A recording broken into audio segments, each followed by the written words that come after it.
공교롭게도 이 현대산업개발이나 포스코 두 건설사 모두 부실공사로 대형 사고를 낸 전적이 있는 아주 리스크가 좀 큰 건설사라는 오명을 갖고 있다는 점인데요.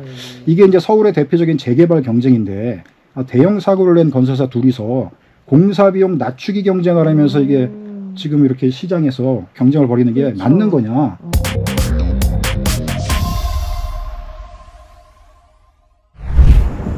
자, 오늘 제가 여의도 KBS에 왔습니다. 오늘 또 라디오 방송이 있어가지고 왔는데 KBS 여의도 본관, 아주 뭐 오래된 전통적인 한국의 대표적인 공연 방송이죠. 자, KBS 본관, 자 여의도 저쪽 여의도 증권가 여의도 공원 사이에 두고 KBS 본관 있잖아요. 여기 이제 라디오 방송국은 본관에 옛날부터 있어가지고 제가 방송하는 일라디오 스튜디오는 여기 본관 4층에 있습니다. 4층으로 들어가서 방송 준비하고 방송 들어가도록 하겠습니다.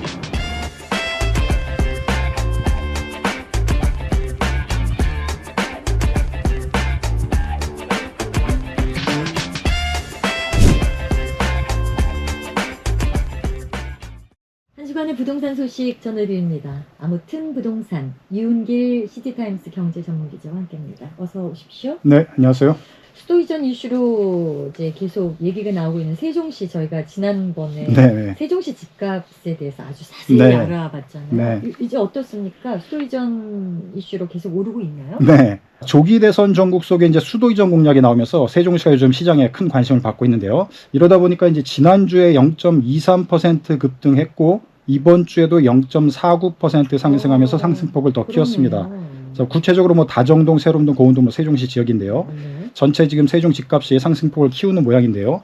사실상 지금 서울을 빼고 지방에서는 거의 유일하게 세종시 집값만 상승세를 보이고 있고 전국 평균으로도 가장 높은 상승세를 보이고 있습니다.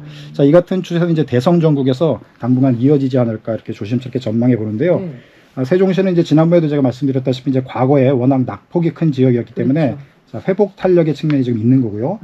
부동산 시장은 대체로 이제 개발 호재가 나와야 가격이 움직이는데 지금 뭐 여러 정치 경제적 불확실성 속에서 사실상 유일하게 대선 공약 호재가 지금 작동하고 있는 지역이기 때문인 것으로 이렇게 분석되고 있습니다. 그러니까 말씀 정리하면 서울과 세종은 조금씩 오르고 있다. 하지만 그 네. 외의 지방의 집값은 계속 떨어지면서 미분양 물량도 쌓이고 있다. 네. 자, 그래서 이제 지방 미분양 물량이 이제 계속 쌓이는 게 이제 심각한 문제가 되고 있는데요. 자, 집을 다 지었는데도 팔리지 않고 남아 있는 게 소위 이제 악성 미분양이라고 말합니다. 그러니까 미분양은 아는데 악성이 붙으면 네. 공식 이제 용어로는 이게 준공후 미분양이라고 하는데요. 근데 이제 준공후 미분양 물량이 현재 전국적으로 2만 5천 가구를 돌파했습니다. 자, 미분양은 이제 짓고 있는 중에 이제 그 물건이라고 볼 수 있죠. 그래서 분양 중 미분양과 이게 준공후 다 지었는데도 미분양 이렇게 두 가지로 구분해 볼 수 있습니다. 여기서 이제 주목할 거는 다 지었는데 미분양, 준공후 미분양이고 이게 이제 언론사 용어로는 이제 악성 미분양이라고 얘기를 하는데 알겠습니다. 이렇게 둘로 구분해서 볼 때 100% 이제 그 계약이 이루어지지 않았다 하더라도 완공 전에 분양이 이루어지면 대체로 이제 업계에서는 이게 성공한 분양 단지라고 얘기합니다. 왜냐하면 다 짓기 전에 어쨌든 분양을 하면요. 근데 문제는 다 지었는데 분양이 안 된 악성 미분양이 이제 문제인 건데요. 그냥 아파트 건물만 딱 네. 있는 거죠. 이렇게 되면 이제 흉물스런 아파트 건물만 있어서 미관적으로도 안 좋지만 그 지역 경제를 완전히 망가뜨리기 때문에 이게 큰 문제가 됩니다. 이제 이것은 이제 시행사, 시공사들의 부도 위험, 그리고 이제 주변 인테리어 가게, 중개업소 등 유관 소상공인들까지 폐업위기로 내몰리는 원인이 되기 때문에 이거 반드시 해결책을 찾아야 되는 그런 사안입니다. 악성 미분양이니까 늘고 있다는 거죠. 네네. 지금 계속 늘고 있는 겁니다. 자, 국토교통부 3월 통계를 보면요. 준공후 미분양이 2023년 8월 이후에 20개월째 계속 늘어나고 있어서 지금 심각한 상황입니다. 준공후 미분양은 전국적으로 2만 5천여 가구가 있는데요. 이것도 이제 전월 대비 5.9% 늘어났고요. 지난 2013년 8월 이후에 11년 7개월 만에 가장 많은 수치를 기록하고 있습니다. 자, 수도권 악성 미분양은 4,500여 가구로 이제 2월 달에 비교해서 증가했고요. 지방은 더 심각해서 7.1% 증가한 것으로 집계됐습니다. 차이가 크네요. 네, 그러니까 지방 악성 미분양이 지금 더 심각하다 이렇게 보시면 되겠고요. 지역별로는 대구가 이제 3,200여 가구 전국에서 준공후 미분양, 그러니까 악성 미분양이 제일 많고요. 이어서 경남, 경북, 부산, 전남 등의 순이었습니다. 자, 문제는 이제 정부가 이걸 해결하기 위해서 한국토지주택공사 LH죠. 여기를 통해서 이제 3,000가구를 직접 매입하기로 하는 등 지방 악성 미분양 해소에 나섰지만 지금 역부족인 상황이고요. 네. 건설업계에서는 이제 LH에 이게 직접 매입뿐만 아니고 지방 주택 수요 촉진을 위해서 미분양 주택을 취득할 때 취득세 중과 배제, 그다음에 양도세 감면 등 뭐 세제 혜택을 요구하고 있는데 아직 이제 이 부분에 대해서는 정부가 접점을 찾지 못하고 있는 상태입니다. 그러니까 지방 주택 시장 침체가 생각보다 심각하니까 네. 정부가 나서서 직접 매입을 네. 한다거나 네. 세제 혜택을 주는 방식으로 하고 있는데 요것만으로는 해결 가능이 어렵다는 얘기인 거죠. 네네. LH가 이제 직접 매입을 하면 이건 나중에 이제 그 임대주택으로 활용하기 위해서 정부에서 이제 도움을 주려고 하는 거고요. 세제 혜택은 아직 접점을 찾지 못한 상태입니다. 다른 해법들은 없을까요? 자, 여기서 이제 주목할 부분이 있는데요. 미분양은 이제 국내에 이제 전체적으로 경기 침체 이제 근본적인 원인이기 때문에 지역별로 이제 수요 공급의 어떤 측면도 잘 따져보고 이제 분양 사업을 해야 되지만 여기서 관가하지 말아야 될 중요한 포인트가 한 가지가 있습니다. 바로 네. 이제 가격인데요. 최근에 좋은 사례가 하나 있어가지고 제가 오늘 갖고 나왔는데요. 최근 이제 울산 청약시장에서 4년 만에 최고 경쟁률이 나와서 이제 눈길을 끈 단지가 있습니다. 무슨 장점이 있었나 보죠? 네네. 이제 설명을 드리면요. 네. 최근이죠. 4월 29일 진행된 HL, DLI 한라가 시공한 울산 태화강 에피트 1순위 청약에서 총 126가구 이제 모집에 5,500여 명이 신청해서 평균 우와. 44.3대 1로 마감을 했습니다. 네. 자, 이게 전용 84제곱미터 30평대죠. 이게 5억 원대로 나왔는데 네. 이게 무려 이제 4,600여 명이 77가구에 몰려서 60.6대 1의 최고 경쟁률을 와. 기록했고요. 울산에서 올해 분양한 단지 중에 가장 높은 1순위 청약 경쟁률이고요.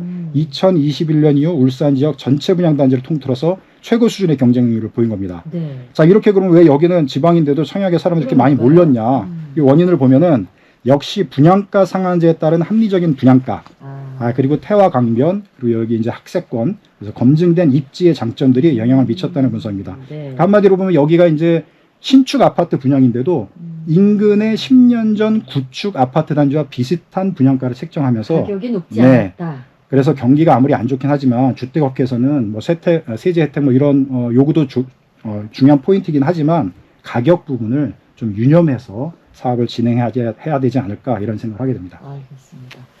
다시 서울로 와서요. 네. 이런 표현까지 쓰더라고요. 단군일의 최대 개발이다. 네. 어딘지 아시겠죠? 네, 네. 용산 국제업무지구, 그러니까 용산 정비창 부지 전면 1구역 재개발을 놓고 뭐 이런 표현까지도 쓰는데 네, 네. 그런데 두 건설사가 현재 경쟁을 막 하고 있어요. 네네. 예. 자, 여기 이제 이것도 사실 오래된 주제입니다. 용산 그 국제업무지 개발, 뭐 인근 재개발 지역들 다 네. 오래된 주제인데요. 최근에 이제 주목받는 단지가 하나 있어서 이제 말씀을 드리려고 나왔습니다. 자, 공사비 지금 1조 원에 육박하는 서울 용산 정비창 전면 1구역 재개발 지역인데요. 여기에 지금 HDC 현대산업개발과 포스코 ENC 간 경쟁이 지금 가열되고 있습니다. 두 회사는 조합원 마음을 얻기 위해서 각종 조합원 비용을 줄이기 위해 여러 가지 혜택을 내놓으면서 지금 총력전을 펼치고 있는데요. 네. 예를 들면 지금 HDC 현대산업개발은 조합원에게 가구당 최저 20억 원의 이제 이주비와 주택담보대출 비율 150%를 적용한 금융 조건을 제안했습니다. 파격적인 거 아주 아니에요? 파격적이죠. 다른 곳에 비해서. 네. 공사비는 이제 3.3제곱미터 평당 858만 원으로 조합 예정가인 960만 원보다 100만 원 이상 저렴하고 경쟁사인 포스코의 894만 원보다 더 낮은 수준을 제시했습니다. 네. 자, 이에 대해서 이제 경쟁사인 포스코 ENC 가만히 있을 수가 없잖아요. 이주비는 가구당 16억 원, 주택담보대출 비율은 160%로 현산보다 이주비는 다소 적지만 담보 인정 비율은 더 높였습니다. 네. 자, 그리고 이제 착공 후 공사비 지급도 18개월 유예하겠다. 입찰 후 공사비 물가 상승 20개월 유예하겠다. 제1금융권 5대 은행 협약으로 최저금리 조달해서 다양한 금융 지원 조건도 내걸었습니다. 그러니까 이게 두 건설사 간에 아주 그냥 사활을 건 경쟁이 붙었다 이렇게 보시면 되는데요. 지금 용산 정비창 그럼 정면 1구역이 어디냐? 용산 한강로 3가에 지하 6층에서 지상 38층 12개 동 공동주택만 777가구고요. 네. 오피스텔 894시를 이제 지을 예정이어서 상업 업무시설 조성하는 초대형 정비 프로젝트라고 보시면 되고요. 공사비는 1조 원 규모고요. 시공사는 6월 중순쯤 선정될 예정입니다. 네. 그런데 여기서 이제 주목되는 그 시장의 논란은요. 공교롭게도 이 현대산업개발이나 포스코 두 건설사 모두 부실 공사로 대형 사고를 낸 전적이 있는 아주 리스크가 좀 큰 건설사라는 이제 오명을 갖고 있다는 점인데요. 이게 이제 서울의 대표적인 재개발 경쟁인데 대형 사고를 낸 건설사 둘이서 공사 비용 낮추기 경쟁을 하면서 이게 지금 이렇게 시장에서 경쟁을 벌이는 게 그렇죠. 맞는 거냐, 이런 우려의 목소리가 지금 업계에서 나오고 있습니다.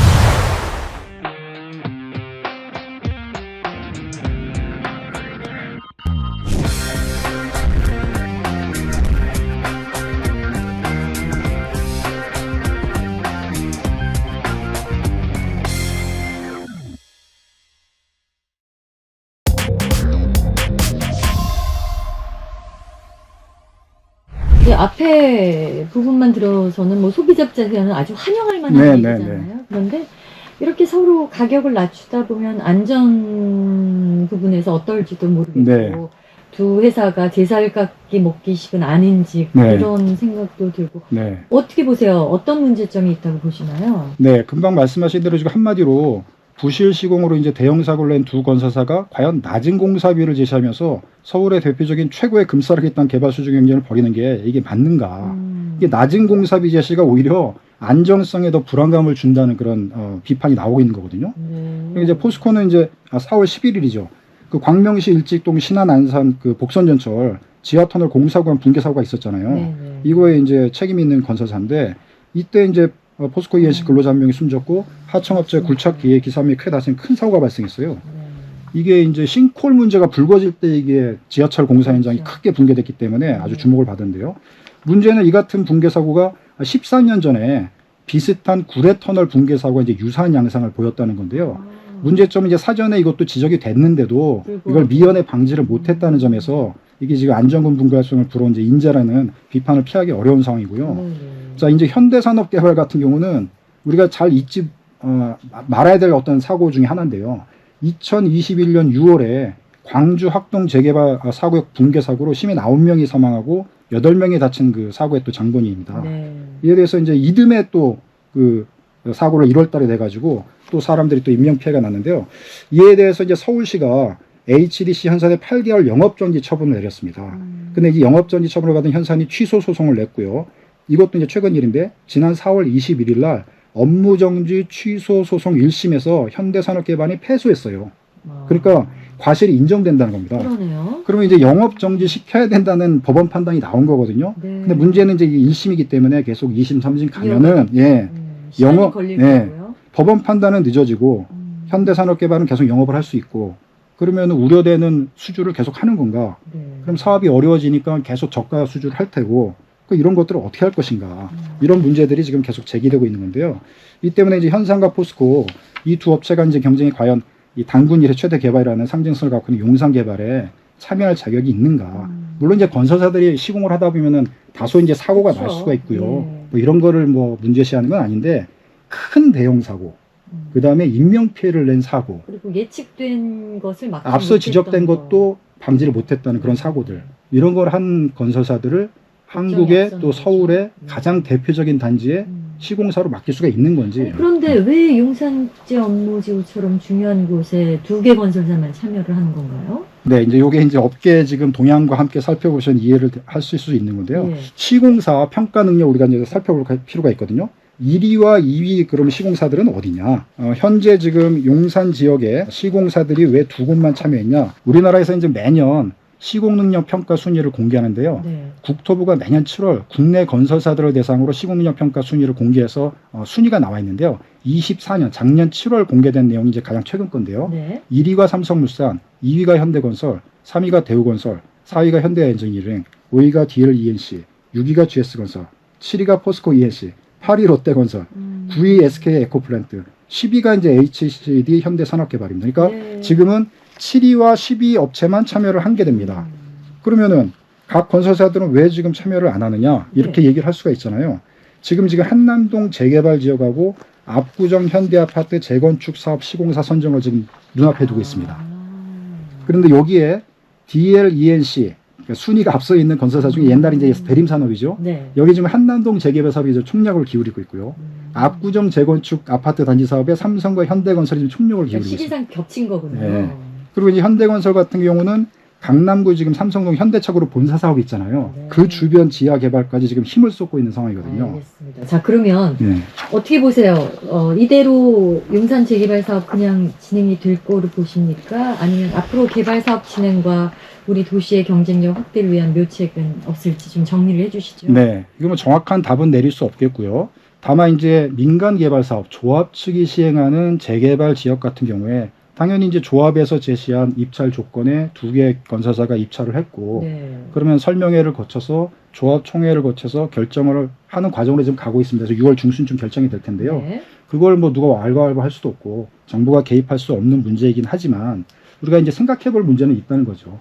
어떤 그 앞서 말씀드린 대로 대형 사고를 낸 그리고 대형 인명 피해를 낸 그런 부실 시공의 장본인 건설사들이 대표적인 어떤 한국의 재개발 사업 내지는 뭐 국제업무지구 본사업 이런 것들을 할 때 입찰 자결에 좀 문제 어떤 뭐 제한을 둬야 되는 어떤 그런 것 규정들은 필요하지 않을까. 본인들이 좀 책임감을 느끼게끔 페널티 같은 것도 좀 있긴 있어야 될 것 같아요. 예. 이게 법적인 물론 판단해서 당연히 1심, 2심, 3심 가는 거는 네. 민주주의 국가에서 절차적으로 뭐 지켜야 될 일이고 그렇게 이제 영업권을 보장하기 차기 위해서 그런 것도 이제 진행이 돼야 되지만 과연 이게 가만히 생각해보면 좀 문제점으로 그 인식을 할 수는 있다는 거죠. 네. 그리고 최근에 보면은 이상하게 부실 시공 사고들이 잦아요. 왜냐면은 페널티가 좀 약해서 그런 건 아닌가. 네. 아니면 사업의 어떤 제한 조치가 너무 약한 건 아닌가. 이런 생각들을 시민들 입장에서는 해볼 수 있다는 겁니다. 그래서 정부나 이제 서울시에서 공사 관리를 할 때 또는 조합에서 이제 그런 재개발 사업자를 선정을 할 때 네. 이런 점들을 유념해서 하면 훨씬 더 안전한 대한민국 또 경쟁력이 있는 우리 또 시공 업체들의 필요합니다. 예, 모습들을 네. 볼 수 있지 않을까 이런 생각을 하게 됩니다.